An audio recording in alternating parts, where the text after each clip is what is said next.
सभी को नमस्कार। अक्षत विचार यूट्यूब चैनल पर आप सभी का स्वागत है। आज की इस वीडियो में हम जानेंगे गार्गी पुरस्कार योजना और बालिका प्रोत्साहन पुरस्कार योजना के ऑनलाइन आवेदन किस प्रकार से करते हैं। अभी 2025 के ऑनलाइन आवेदन शुरू हो गए हैं। तो गार्गी पुरस्कार योजना है कक्षा 10 में 75% या इससे अधिक अंक प्राप्त करने वाली बालिकाओं को गार्गी पुरस्कार योजना के तहत 2 किस्तों में आवेदन करना होता है। बालिका प्रोत्साहन पुरस्कार योजना कक्षा 12 में 75% या उससे अधिक अंक प्राप्त करने वाली बालिकाएं हैं, वो इसके लिए पात्र होती हैं। तो इनका हम आवेदन किस प्रकार से करेंगे, इसके लिए हम सबसे पहले साला दर्पण पर चलते हैं। साला दर्पण की इस इंटरफेस पर हमें नीचे जो टैब दिखाई दे रही हैं बहुत सारी, इनमें आप देख पा रहे हैं बालिका शिक्षा प्रोत्साहन। यहाँ हम क्लिक करेंगे तो हमारे सामने ये इंटरफेस आएगा। इसमें आपको न्यू में तीनों दिखाई दे रहे हैं। गार्गी पुरस्कार कक्षा 10 प्रथम किस्त आवेदन भरने के लिए यहाँ क्लिक करें। दूसरा गार्गी पुरस्कार कक्षा 10 द्वितीय किस्त आवेदन भरने के लिए यहाँ क्लिक करें। तीसरा बालिका प्रोत्साहन पुरस्कार कक्षा 12 आवेदन भरने के लिए यहाँ क्लिक करें। तो तीनों के अलग अलग टैब हमें दिखाई दे रहे हैं। अब जैसे मैं गार्गी पुरस्कार कक्षा 10 प्रथम किस्त ऑनलाइन आवेदन भरने के लिए यहाँ क्लिक करें, इस पर क्लिक करती हूँ तो ये इंटरफेस अपने सामने आता है।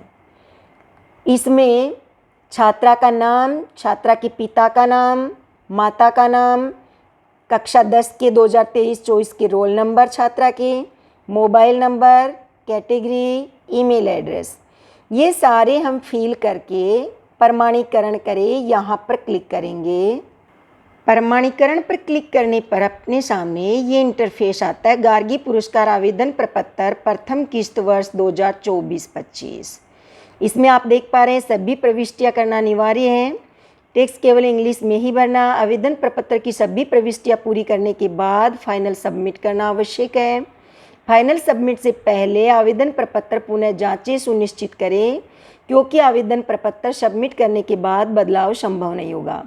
फाइनल सेव बटन पर क्लिक करने के बाद ही आवेदन प्रपत्र सेव होगा। एप्लीकेशन नंबर आपके मोबाइल नंबर, ईमेल पर SMS के द्वारा प्राप्त होगा। एप्लीकेशन नंबर को भविष्य के लिए आपको सुरक्षित कर रखना है ताकि दूसरी किस्त भी भर सके। तो अब नीचे आपको अभ्यर्थी का विवरण ये दिखाई दे रहा है। तो यहाँ अभ्यर्थी का नीचे पूरा विवरण आ जाता है। नाम, फादर्स नेम, मदर्स नेम, छात्रा की श्रेणी, कक्षा 10 का रोल नंबर, ये जो पीछे हमने प्रमाणीकरण किए थे वहाँ से ऑटो आ जाएंगे। वर्ष 2024-25 आ जाएगा। प्राप्तांक है वो भी रोल नंबर हमने वहाँ इंटर कर दिए थे तो उससे फैच हो जाएंगे। तो यहाँ रोल नंबर जो प्राप्तांक है वो भी आ जाएंगे, उनके प्रतिशत भी आ जाएंगे। अब जन्म दिनांक है, DOB है, वो हमें यहाँ इंटर करनी होगी। मोबाइल नंबर, ईमेल एड्रेस ये हमने पहले भर दिया था तो वो अपने आप आ जाएगा।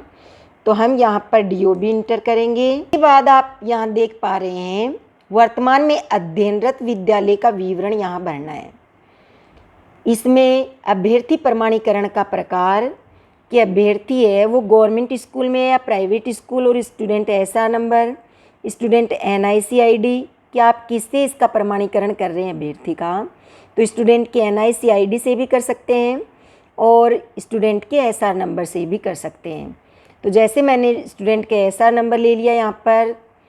अब नीचे आता है विद्यालय का प्रकार कि विद्यालय में बच्चा 11th क्लास में, अब जो बच्ची है वो राजकीय विद्यालय में पढ़ रही है या राजकीय विद्यालय संस्कृत शिक्षा में पढ़ रही है, राजकीय मॉडल विद्यालय में है या राज्य के निजी विद्यालय में है या इनके अलावा अन्य विद्यालय में है, वो हम यहाँ सेलेक्ट कर लेंगे। जैसे मैंने कि राजकीय विद्यालय में ही बच्ची पढ़ रही है, ये सेलेक्ट कर लिया। यहाँ पर हम डिस्ट्रिक्ट सेलेक्ट करेंगे और ब्लॉक और फिर विद्यालय का नाम सेलेक्ट करेंगे और यहाँ पर स्टूडेंट के SR नंबर इंटर कर देंगे। यदि हम यहाँ SR से प्रमाणीकरण कर रहे हैं वर्तमान विद्यालय में अभ्यर्थी का, तो यहाँ पर SR नंबर आ जाएंगे। यदि NIC ID से कर रहे हैं तो यहाँ NIC ID आ जाएगी, जैसे कि आप यहाँ पर देख पा रहे होंगे। ये यहाँ पर NIC ID हमें दर्ज करनी है। और यदि हम SR से कर रहे हैं तो हम यहाँ क्लिक कर देंगे। ये सारी डिटेल एंटर करने के बाद आप देख पा रहे हैं अभ्यर्थी का वर्तमान में अध्ययनरत विद्यालय प्रमाणीकरण करें। तो यहाँ हम अभ्यर्थी का वर्तमान में अध्ययनरत विद्यालय प्रमाणीकरण करें पर क्लिक कर देंगे। तब हमारे सामने ये इंटरफेस आएगा जिसमें जन आधार का विवरण है। इसमें आप देख रहे हैं आवेदन के समय अभ्यर्थी का जन आधार विवरण हो जिसमें अभ्यर्थी का नाम, लिंग, जन्म दिनांक सब सही हो। जन आधार का डाटा यानी जन आधार ऑथेंटिकेट करने के लिए सारे जो डाटा है जैसे नाम है, लिंग है, जन्म दिनांक है, ये सारे सही होने ज़रूरी है जन आधार में, तभी ये ऑथेंटिकेट हो पाएगा। तो यहाँ पर हम जन आधार नंबर डाल देंगे, यहाँ पर जन आधार मेंबर नंबर डाल देंगे यानी बच्ची के जो मेंबर आईडी है वो यहाँ डाल देंगे, फिर जन आधार प्रमाणीकरण कर देंगे। तो इस तरह से ये जन आधार प्रमाणीकरण हो जाएगा। उसके बाद में अभ्यर्थी का बैंक विवरण आता है। बैंक विवरण में फैमिली ऐड का है या सेल्फ का है, तो सेल्फ का हम लेंगे तो यहाँ पर हम क्लिक कर देंगे।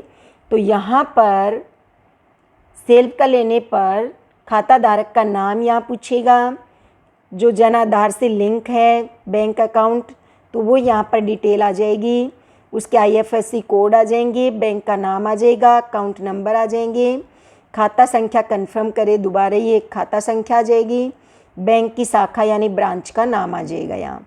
उसके बाद ये सारी एंट्रीज बैंक की हम कर लेंगे। तो उसके बाद फाइनल सेव पर क्लिक करें, ये हमें दिखाई दे रहा है, यहाँ हम क्लिक कर देंगे तो ये फाइनल सेव हो जाएगा।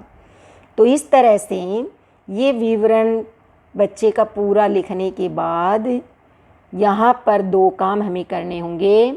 पहला जन आधार का विवरण यानी जन आधार में लड़की का नाम, लिंग, जन्म दिनांक सही होंगे तो वो ऑथेंटिकेट हो जाएगा। स्कूल रिकॉर्ड में जो है वैसे ही जन आधार में होने ज़रूरी है, तभी वो ऑथेंटिकेट हो पाएगा, अन्यथा नहीं। यदि जन आधार ऑथेंटिकेट नहीं है तो पहले जन आधार को ऑथेंटिकेट करवाना होगा, यानी ये सारी डिटेल्स हैं, नाम, जेंडर और DOB वो स्कूल रिकॉर्ड में और जन आधार में सेम करवाना होगा, तभी ये हम कर पाएंगे। तो यहाँ पर Jan Aadhaar number, member ID डाल करके जन आधार प्रमाणीकरण हो जाएगा। फिर जन आधार से जो बैंक अकाउंट है वो इससे लिंक है, उसकी डिटेल यहाँ पर आ जाएगी। जैसे सेल्फ का ये लिंक है तो यहाँ सेल्फ की डिटेल है कि बच्ची का खुद का यहाँ पर जन आधार से लिंक करवा लेंगे बैंक अकाउंट, तो यहाँ पर बच्ची की खुद की पूरी डिटेल्स आ जाएंगी बैंक की, और फाइनल सेव कर देंगे। इस प्रकार से हम गार्गी पुरस्कार प्रथम और द्वितीय किस्त का आवेदन और बालिका प्रोत्साहन योजना इसका आवेदन ऑनलाइन हम कर पाएंगे। वीडियो देखने के लिए बहुत बहुत धन्यवाद।